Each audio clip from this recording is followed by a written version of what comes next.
It was quite the scene when a 112-year-old schoolhouse left Kitsilano for its new home on the Squamish Nation.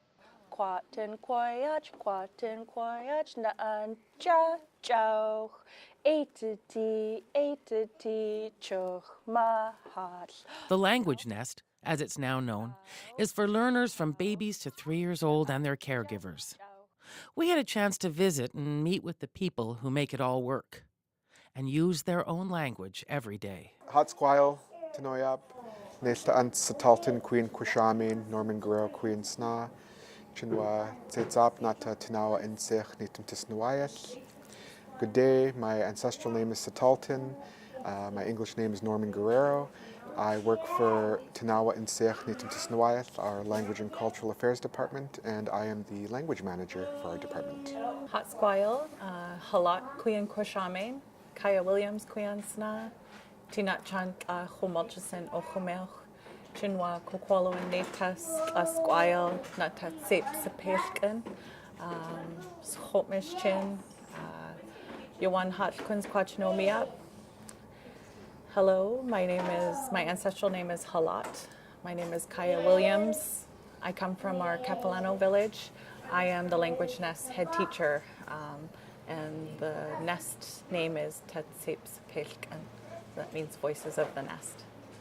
Kaya mentioned about our elders group, our late elders group, Tinawa Huneo and Ta'emats was the name of our elders group at the time, Teachings for Your Grandchildren.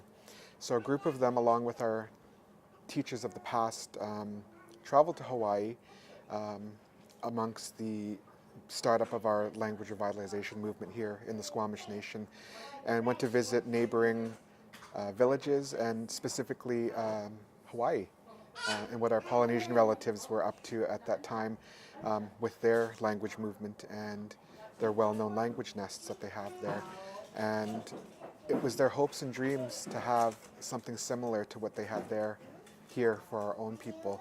And it's taken quite some time, but we're here now and we're able to say that we have our own language nest, mirroring what the Polynesian relatives have done over the last 50-something years, I believe. So not only in Hawaii, but in New Zealand as well, all throughout the Polynesian territory. They're really quite far and advanced with their language movement, and we're trying to mirror that as well. And so we no longer have first language speakers in our nation. Everyone has since passed on, so our late elder, Uncle Alex, passed away in January of 2020, just before the pandemic hit. His story is a really great story, sharing with us how he managed to preserve his language, because again, coming from that era, he was born in the 1920s. The residential school system was still very prevalent at that time. A lot of things were illegal for our people. And he was raised in the old Squamish way. He grew up in Squamish, and he was actually sent away when the Indian agents would come around. So he was raised at home with his family only in our Squamish. And when they would come around to pick up the kids to send them to residential school, he was actually told to run to the forest and hide. And he was able to take care of himself in the forest for those days when those agents would be coming around. And that's how he maintained his Squamish Nation, his Squamish language, and shared that with us. And again, he was our last elder from our elders group to pass on. And since Uncle Alex has passed, we haven't had any first language speakers in our nation for almost 100 years now. And so with having the nest here, this is our hopes and dreams for us to have those first language speakers be brought back. And so this beautiful home here is this place where it's going to be nurtured as a nest, as our Quaitnoch, our birds, do with their babies. So that's our hopes and dreams, and that's what our elders wanted. Hatla nakutet up. Oh, how to max. So the structure works is that they're open to come to either or. So what works for them is, families are busy, parents, moms are busy. Sometimes we have both mom and dad who attend, and that's amazing because then they're exposed to the language, and so they can come in the morning and they'll pop in, and then if they can't make the morning, they'll come in the afternoon. You treat it like as if you're at home. So it's we're called Chishamane, which translates to be motherly like. And then Sṭwx's actually the one that thought of the name for us. And he said it just seems so fitting that you're like a second mom to our muntmunt who are being raised in the language. So anything creates language anywhere. So we're in the toy room, washing their hands in the washroom.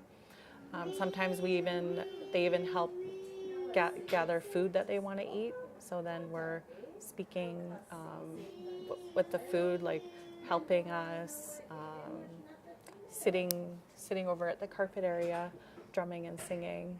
There's so much language that happens here. It's like we're at home. That's the feeling. Over on the couch is Sarah. She's been coming to the nest for a few years now, first with her son, and now also with her 9-month-old daughter. So what are you hoping for your children with this knowing their own language? I'm really intentional about raising them as first language speakers. So everything that I do for their lives is really intentional. Where they go to daycare, where they're going to go to school, what we do in our outside time, and like what activities we participate in, even as far as like what toys I buy and what I have in my home, because like, can I talk about this in Squamish? And even naming them was intentional because I'm going to be speaking Squamish with them at home. I don't want English sounds to be the thing that's normal for them. So I think my goal for them is, well, I think my whole purpose of being a Squamish parent is to pass on all of the teachings and values that we have, and all of that is intertwined with the language. I can't pass on the values of the Squamish people, and I can't teach them about the land, and I can't teach them about our histories without including the language, because it's all based in the language. So I think my goal for them is to, and I'm doing it, I'm giving them the life I always wanted but never got to have. So they're growing up in their language, growing up in their community, growing up in culture, growing up on the land, and knowing all of the aspects of language that go with each of it.